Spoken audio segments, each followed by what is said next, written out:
Welcome everybody to the first enlightening lunch of this spring 2022 semester. I'm sorry that we're still in this mode. I really can't wait until we are able to all share some actual lunch in the same actual space together, because I think it'll be, that much more interesting. Suffice it to say, though, I think we're, trying to bank all the money that we're not paying for pizza, and the first real enlightening lunch where we're able to serve, we're going to put out a big spread. I promise you that. I can also promise you a really interesting talk today in continuing on the theme of introducing you to some new folks, new faculty who are around SFIS. It is my pleasure to introduce you to Dominic Bednar. Dominic is a presidential postdoctoral fellow at ASU, shared between the School for the Future of Innovation Society and the School of Sustainability. He comes to us from University of Michigan, where he recently completed his PhD in sustainability and environment. He has an engineering background prior to that. And Dominic, along with Danae Hernandez-Cortez, who you met last semester, is part of a really growing and tremendous strength that SFIS and the School of Sustainability have around energy transition issues, particularly issues in energy justice. And with that, I'm just going to turn it over to Dominic. The basic format is he has the floor till maybe the bottom of the hour, 25 minutes, 30 minutes or so, and then Q&A for the rest of the time. Dominic. Thank you for that introduction, Dave, and hello and welcome everyone. Thank you all so much for joining today. I will share my screen, click this. We're all getting pretty good at this the past few years. All right, so I believe folks should be able to see everything. If you can't, definitely chime in the chat, but if not, I will keep going. And so the title of my talk today is called A Multidimensional Approach to Energy Justice, Exploring Energy Poverty Recognition and Response in the United States. And before I get started, just want to do a quick land acknowledgement to note that I am on the ancestral and unceded lands of the Peoria, Potawatomi, and the Anishinaabe people, here otherwise known as Detroit, Michigan. And I like to really start talks with a question. And for folks who have been here before, I've given a similar talk about the same time last year, but there's a little things that have changed. But if you can respond in the chat box, and for folks who are in person, feel free to just chime out loud. What is one word that describes your 2020 to 2021 experience?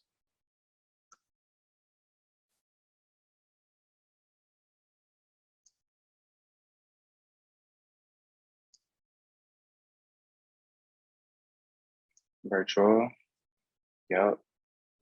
Vaccine, weird, dystopian, whirlwind, unsatisfying, exhausting, hectic, destabilizing, cloister, disconnected, grateful, radical recovery, unforgivable. Yes to all of those things. Strange.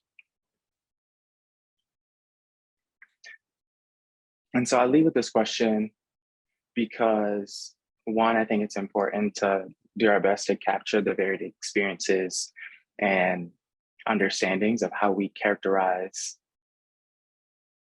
what we're going through, but also to demonstrate the diversity across everyone, and that no single way, form, or fashion, especially in one word, will be able to help us best capture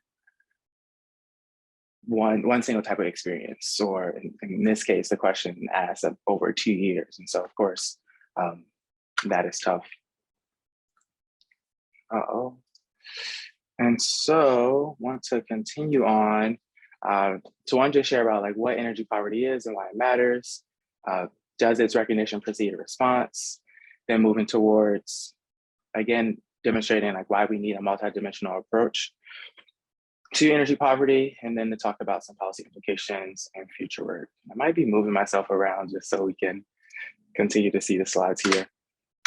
And so in the United States, millions of Americans forgo food and medicine to pay their energy bills. A number of them are shut off prematurely.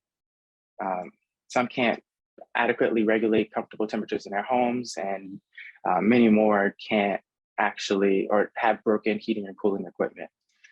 We call these particular situations of energy insecurity, which describes the lived experience of folks that are in energy poverty. In the United States, Black households or African-American households are twice as likely to be behind in their utility bills and 3 times as likely to experience a utility shutoff. And energy poverty disproportionately impacts the most marginalized of us, low-income, Black, Latinx, Indigenous folks, and our elderly.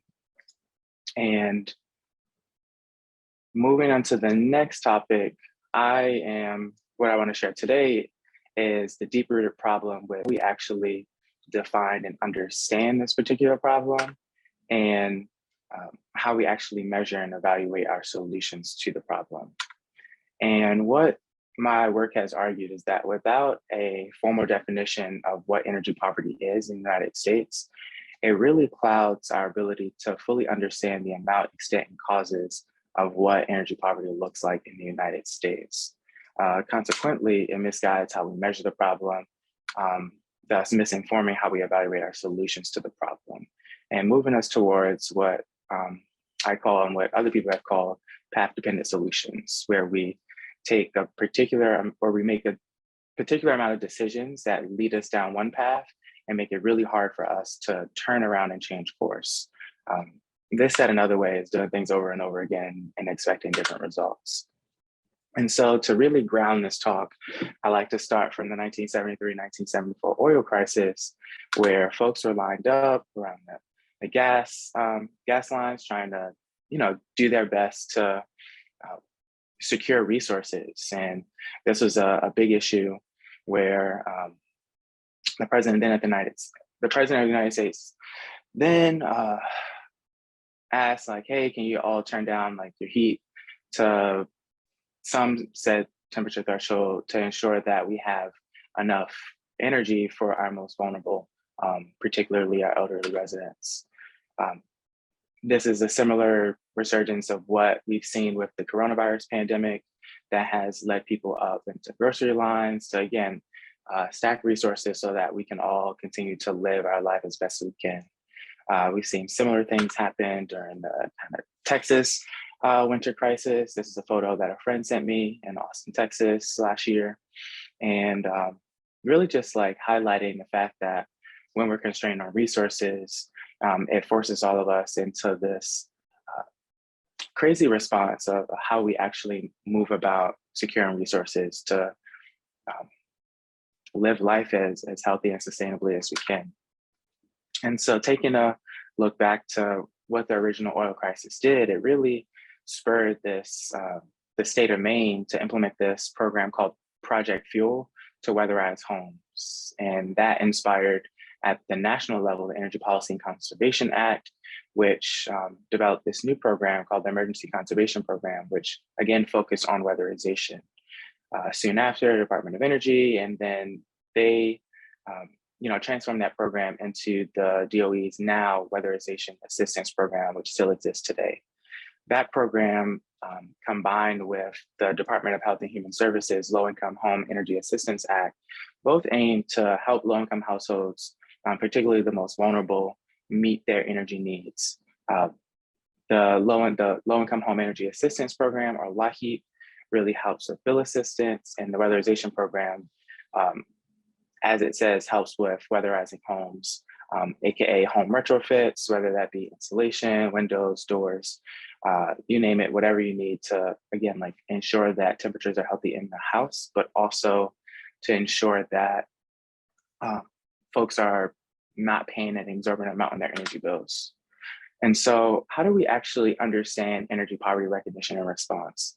And as I mentioned, these two core programs from different divisions in the United States, how we actually recognize energy poverty is purely based off of income eligibility. And that's at 150% federal poverty line or 200% for the weatherization program. How we measure the success of the program is purely based on our distribution of these resources to either for the LAHEAP program, elderly folks over 65, children less than 5, or someone in the household has a disability. For the weatherization program, we consider success as the number of homes weatherized. And how we actually evaluate the success of this program is interesting because for the LAHEAP program, there have been no national program evaluations. However, for the weatherization program, there have been several studies from a number of national labs like Oak Ridge National Lab that really assess how we implement this program, but also like what are the particular benefits, including how its operations, how cost effective it is, but also some non-energy benefits. My work draws a comparison to the United Kingdom and how they've actually formally recognized energy poverty in 1997. And after that formal recognition, it's really spearheaded this national strategy to set targets for how they can actually reduce energy poverty and at least have a baseline to track where their progress is. And so without a definition of energy poverty, my work presents one that says that it is a state where households are challenged by everyday situations and meeting basic energy needs because of an assemblage of socioeconomic, technical, and environmental political factors. And I'll share a bit more about that later. But what I think is important to highlight is the historical federal funding for these two programs, where the top line or the orange line is the LAHEAP program through the Department of Health and Human Services, and the bottom line is through the Department of Energy's Weatherization Assistance Program. And as you can see, historically, most of the funding goes to these, if you will, Band-Aid solutions for bill assistance, which obviously is important, especially when it's really, really cold or when it's really, really hot. And folks need to keep the lights on, keep their energy on. As you see, there's this spike here. Yes, oh, I might point this way. There's a spike here, and this is during the Obama era stimulus plan that really was meant to obviously stimulate the economy, but do so in a way that helped weatherize a number of homes. However, we've had millions of homes weatherized since 1976, but we have millions more that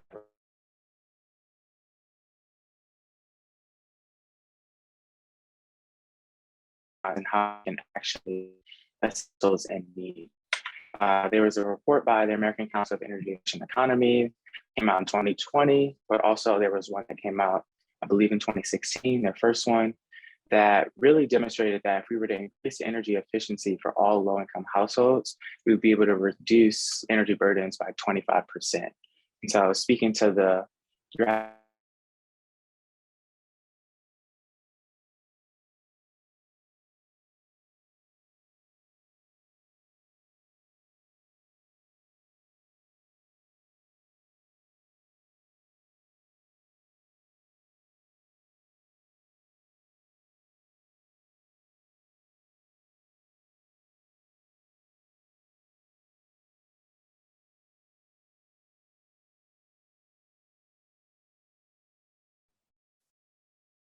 I guess we've lost Dominic temporarily.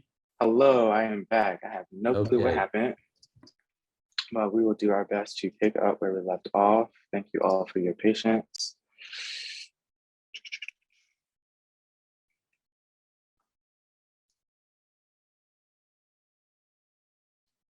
All right, so I'm going to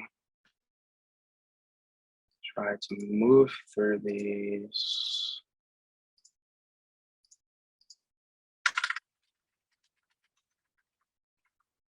So we were right here.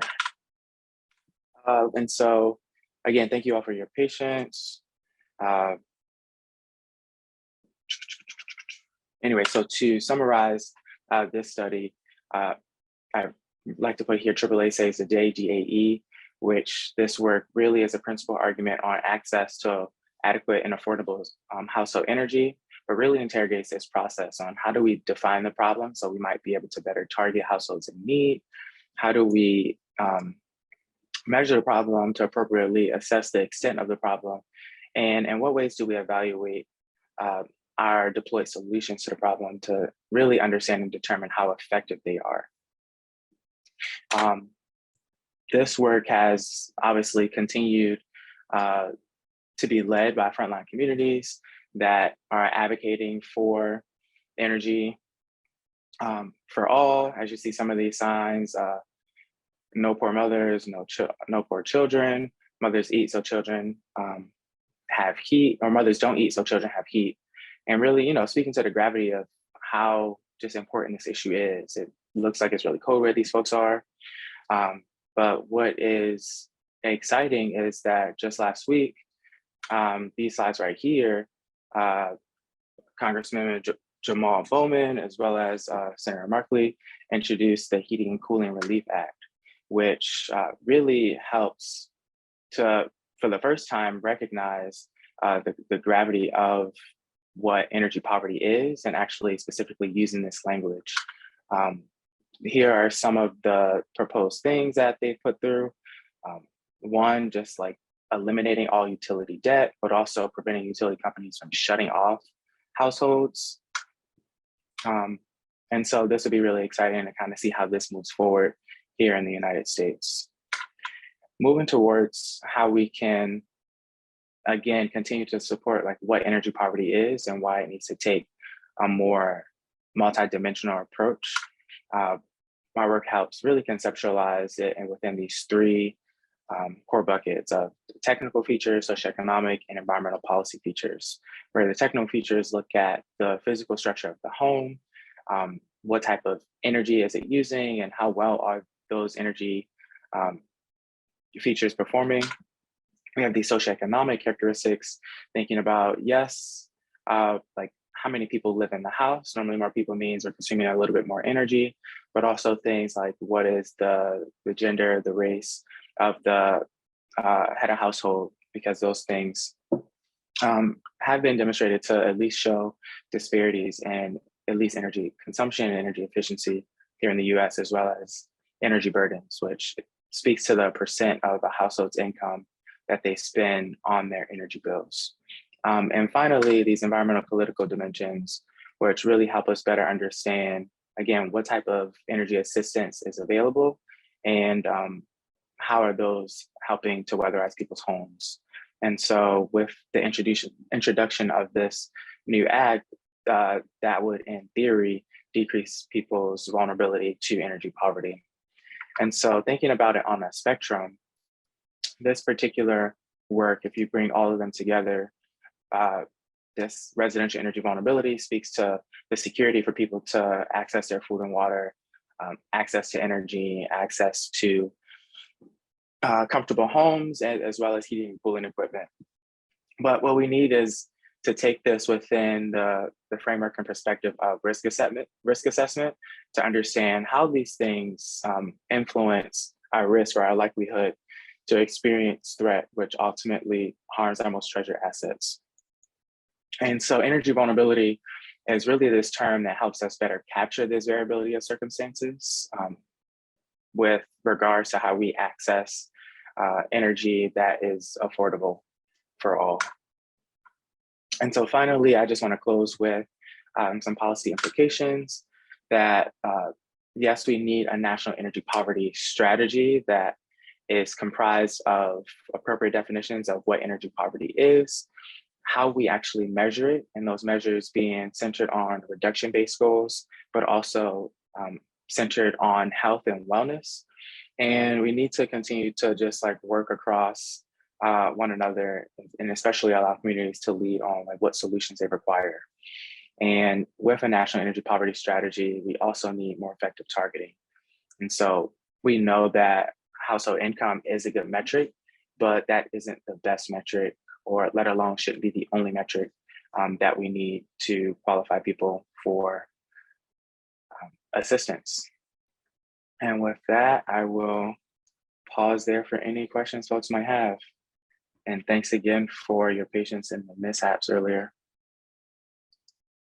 Thank you, Dominic. That probably is should be recorded in the annals of enlightening lunches for most concise presentation.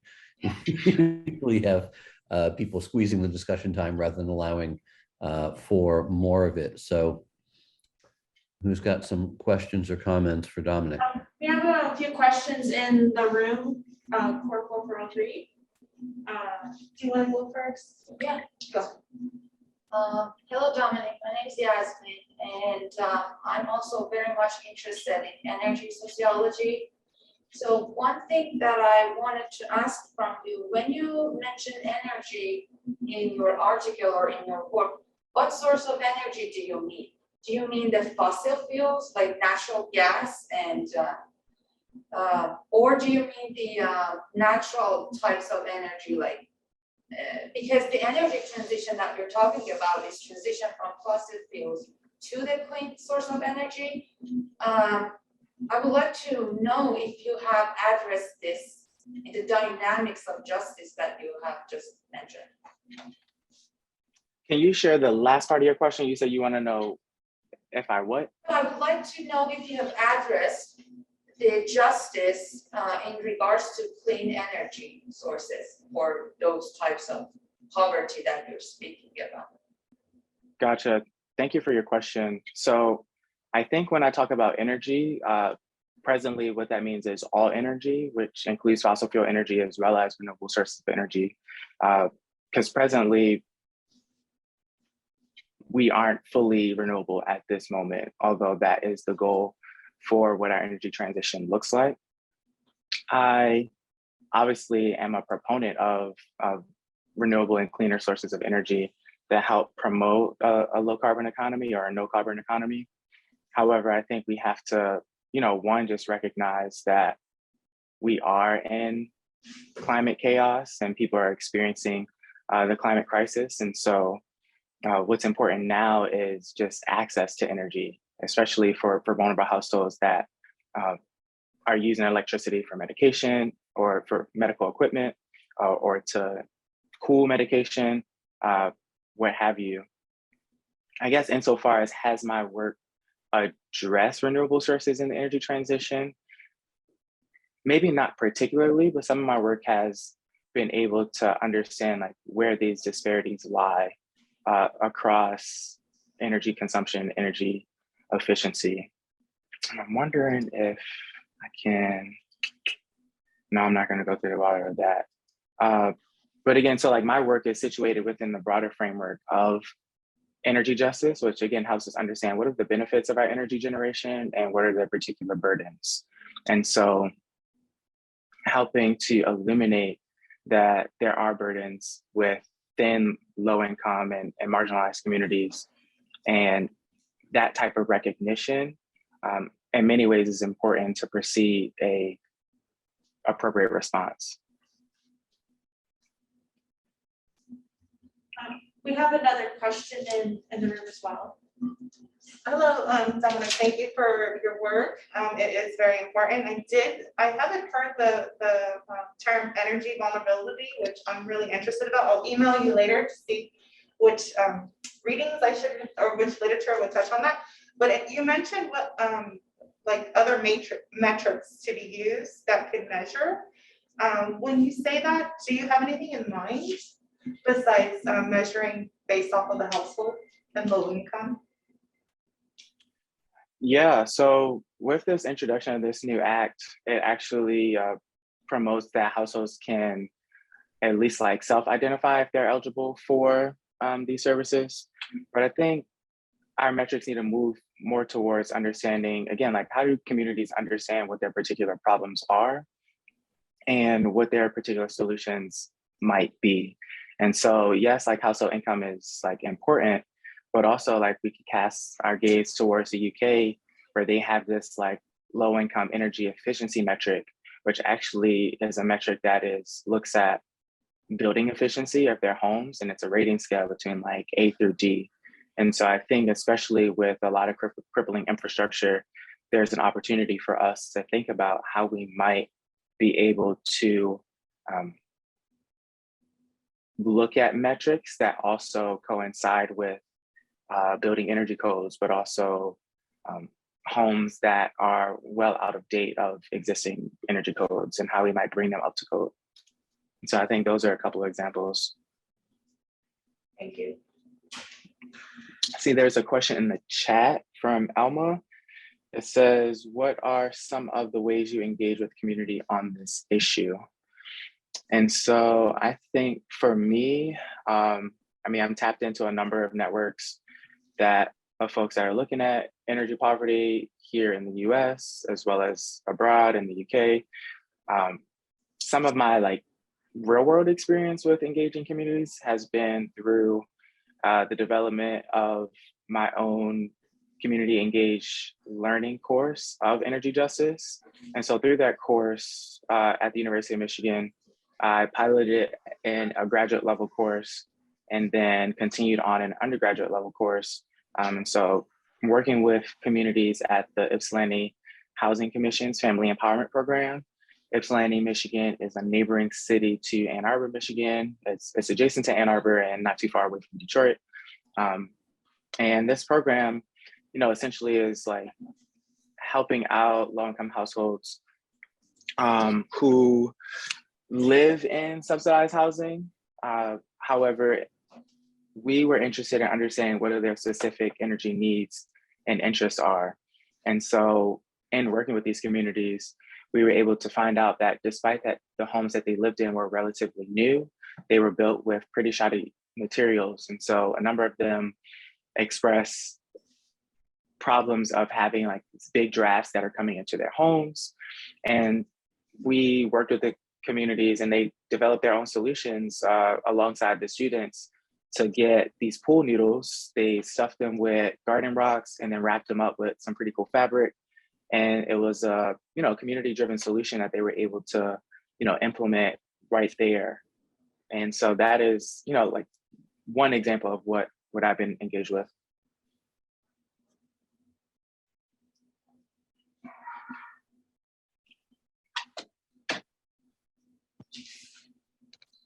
Dominic, Chris Pran, I'm a first-year student here in the HST program.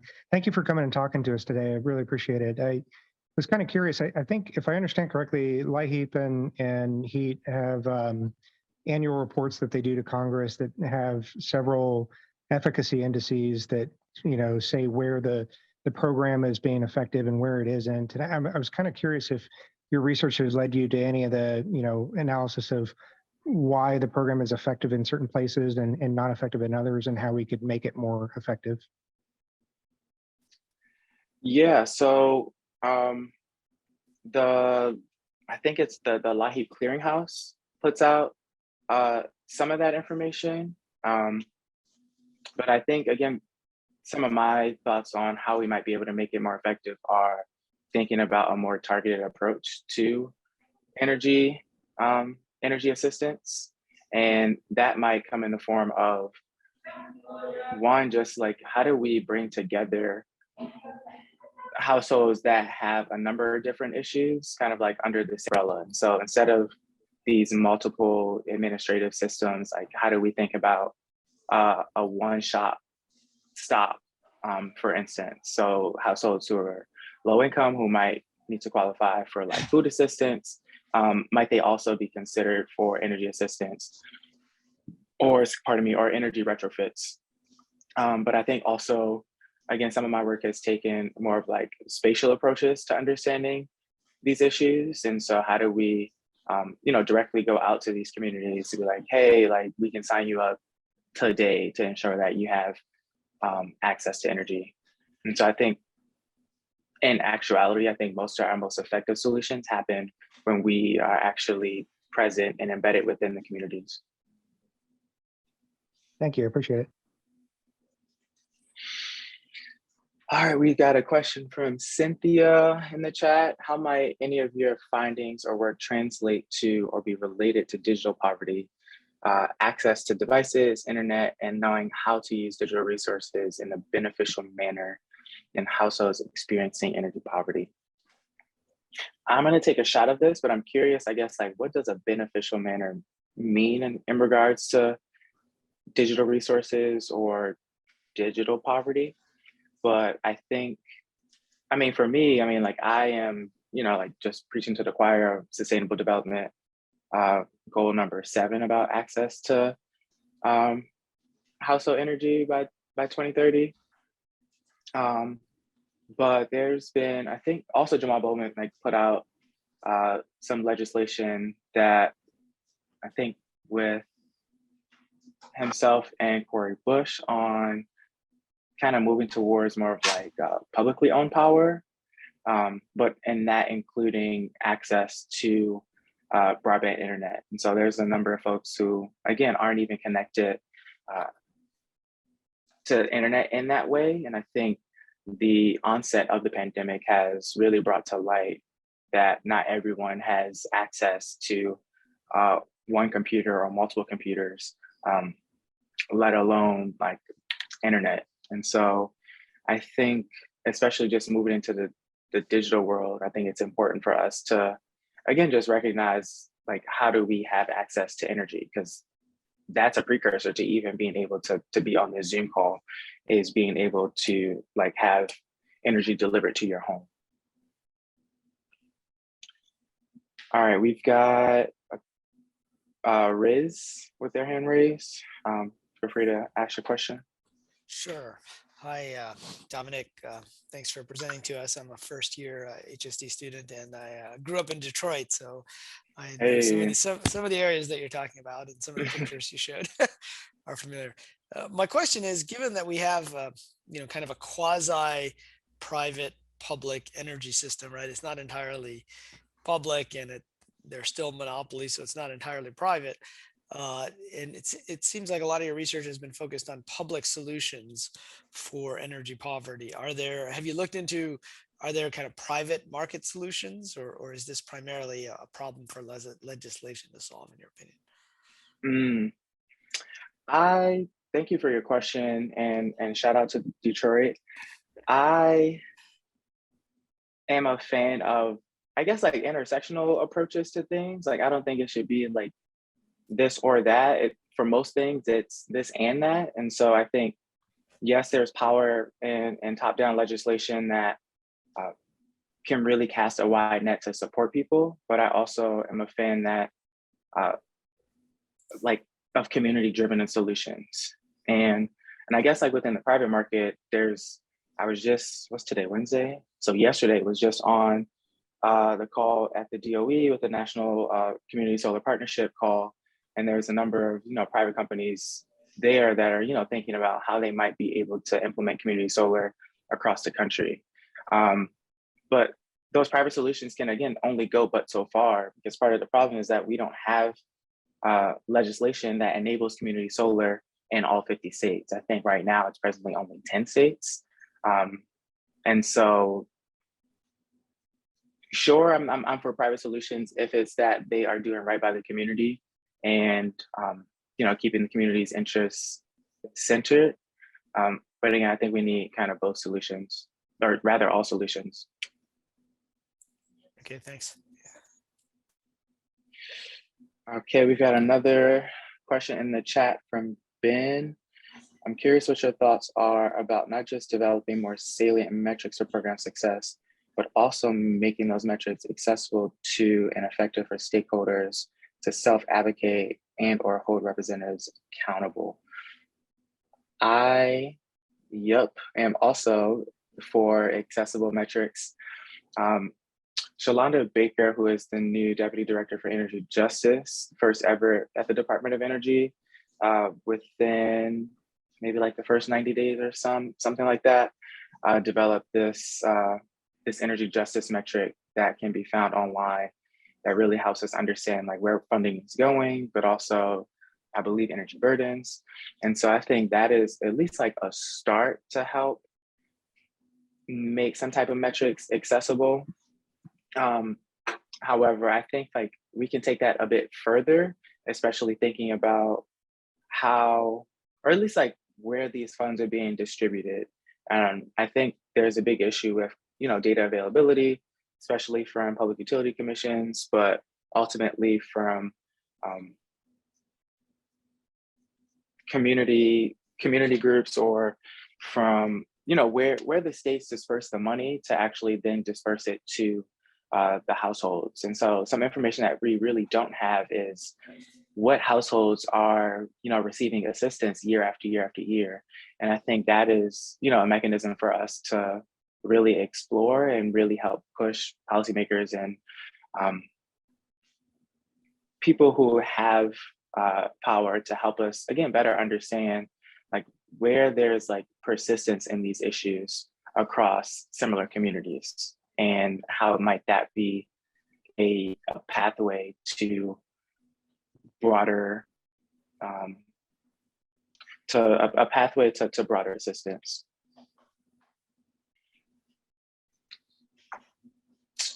All right, we have another question in the chat from Pooja. The Department of Health and Human Services and the Department of Energy function on different institutional logics and have different missions, as the article mentions. Thank you for reading. What approaches do you think would be useful to provide a platform to deliberate and overcome these barriers and design common solutions? There's a lot of talk about this. Like, some folks are proponents of moving both programs into under one roof, and so potentially moving the low-income home energy assistance program to the Department of Energy for, I guess, full deployment. But then there's also been some talk amongst some colleagues and folks about how there might be additional funding, especially considering folks who have health insurance, to think about like building energy efficiency and bill payment assistance as something that healthcare can actually support. And so I think, either like collapsing both of these programs under one roof, and or also looking at the approach of how we might be able to use different funding to support these causes, might be able to, help us think about what a common solution could look like.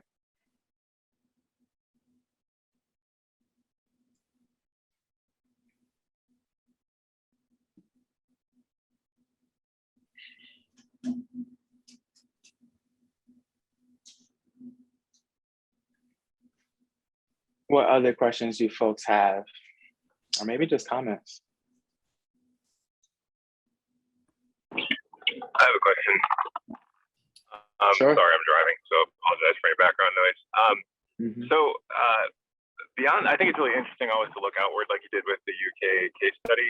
Beyond that, are there other active or proposed programs that have your attention that you're interested in keeping an eye on outside the US? Yeah, so I am actually slated to head to Santiago, Chile on a Fulbright to kind of continue to explore energy poverty, energy vulnerability, and energy equity issues there. And I think it's really interesting that they too have casted a national net to ensure that low-income and vulnerable households are supported by 2030 with energy access, or energy poverty is eliminated by then, and by 2050 for all residents. And I think it's also going to be really interesting to kind of see like how, I guess, like what the interplay of like those particular type of programs that come out of that with the development of their new constitution, and really just gleaning with what we're able to learn, what we might be able to learn from their processes. And maybe to share a bit more about what I am going to do there. And so I'm going to really understand like what the spatial dimensions are of energy consumption, efficiency, as well as firewood uses in Chile. And I think firewood is something that's interesting to explore, especially for the southern regions of Chile, because despite that, the governments are warning folks about the indoor air quality issues of firewood used to heat their homes for cooking. There is a substantive cultural component that people just like how their home feels being heated by firewood and how it smells. And so, again, I think going to listen to communities and listen to households to understand what's important to them, to move towards an energy future that allows residents to co-create and to imagine what their energy future should look like is really important for us to want to understand what directions that we need to go in, and also helps eliminate the contradictions between what state and national directions have put forth and what communities believe where we should be going.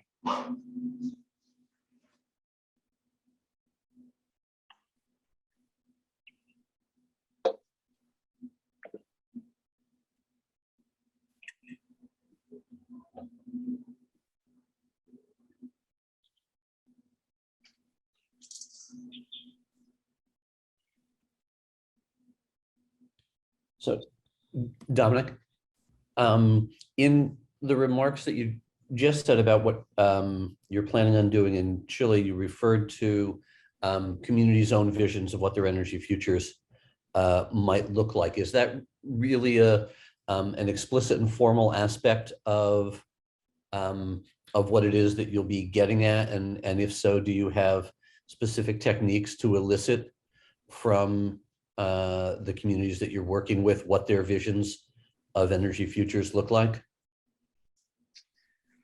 Great question. I think that is a component of the work that I am doing. And obviously I'm hopeful that I'll be able to ask some of those questions or to tap into some existing focus groups and interviews that are happening there on the ground.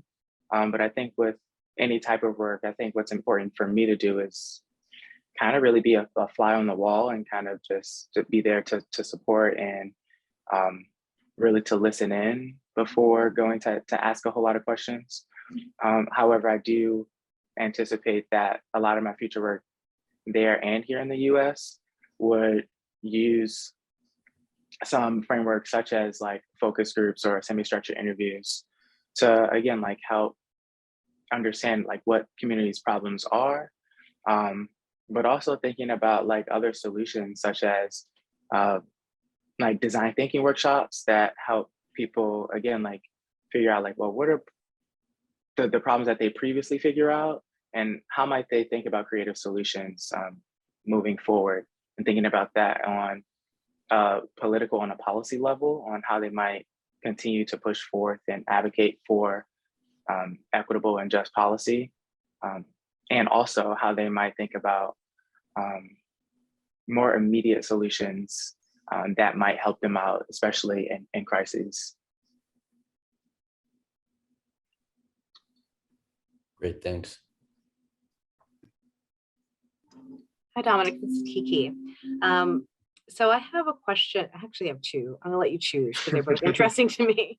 One, in reading your paper, and you were speaking to urban and rural communities, and I wonder how much you come across thoughts on remote communities, which may not even be connected to a utility grid.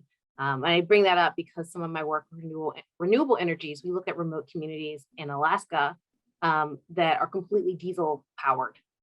And they bring in diesel, they have generators, and that's how they run everything. And it doesn't seem as though they're connected into larger programs support.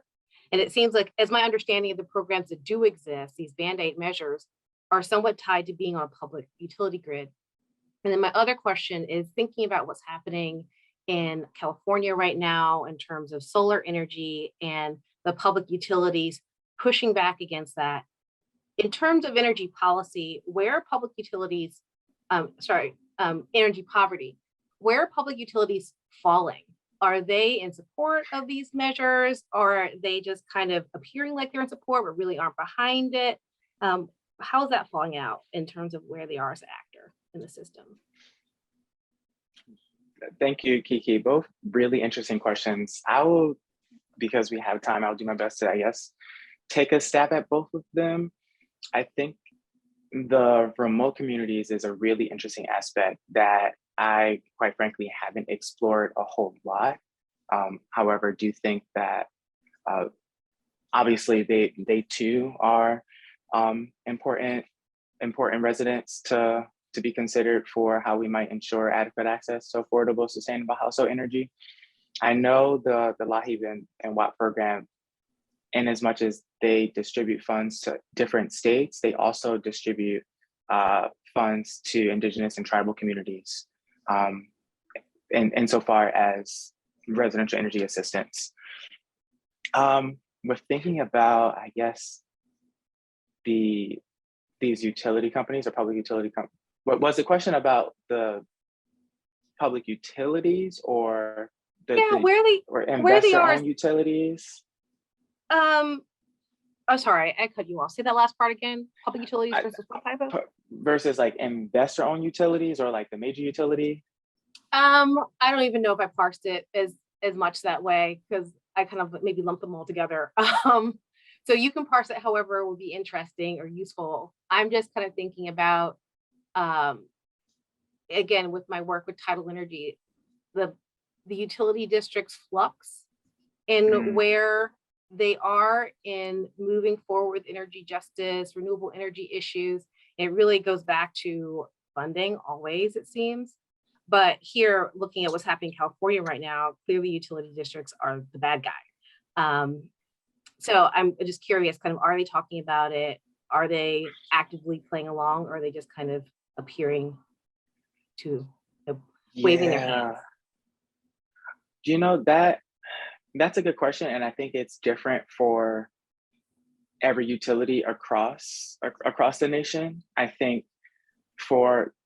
nearly 75% of American households are powered by investor-owned utilities. And so they differ in that they are normally large corporations that provide a public service to households.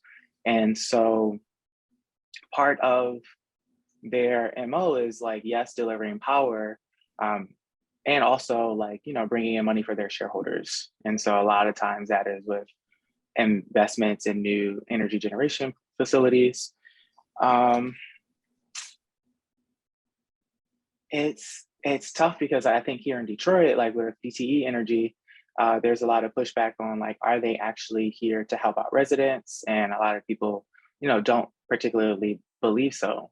But I think, again, it varies by state because some states mandate different types of energy protections. And so those energy protections look different across different states. And within those states, not all utility companies are regulated by a public utility commission of sorts. And but for the most part, they do have some type of energy assistance programs like at the utility level that also, work with the state level. I know I am on a new project with Clark Miller, Danea, and Lauren, and we are, developing or trying to understand some equity and justice implications of decarbonization. And so I would say, at least like with that team, it seems like these folks are definitely interested in supporting households. But again, I think it's a really tough question because they just have such a stronghold on the utility market, the utility infrastructure. And like you're saying, like they not always like support things like community solar, or like they implement things like net metering that doesn't fully value, especially for people who do have rooftop solar, doesn't fully value what those contributions are when selling it back to the grid. And so I think, these next few years are going to be really interesting in the energy space just to see how things are developing and how we move forward. But I know there is a large push from frontline communities for public power. And also like there are some mechanisms to kind of even think about how communities and public might be able to actually get control of investor-owned utilities, like infrastructure, and kind of like make it publicly owned. But that's a long and arduous battle. I think maybe Colorado was working on that before, but maybe pulled out of it maybe after a 10-year spree. But yeah, those are my thoughts right now. Thank you. Appreciate that, especially the broad scope and multiple questions. Yeah.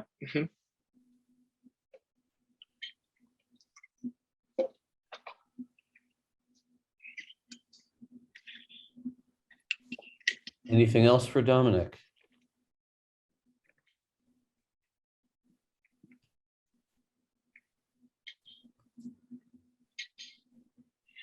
Okay, well, thank you for that, Dominic. Despite the brief and concise nature, you actually generated a good deal of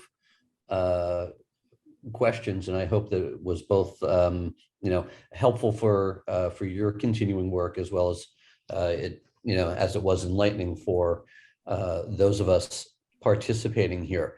Before everybody goes, I want to remind them of the remaining 2 enlightening lunch talks during the course of the semester.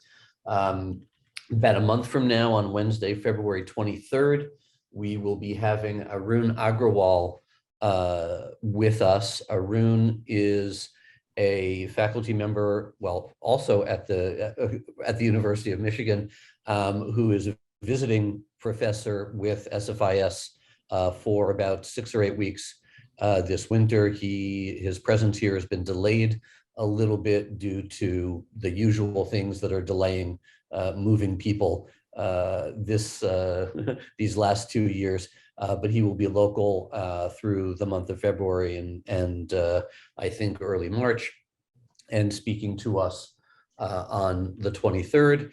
And then in March, we will have Annette Lee, who has just this semester joined the SFIS faculty. And Annette combines a background in fine arts and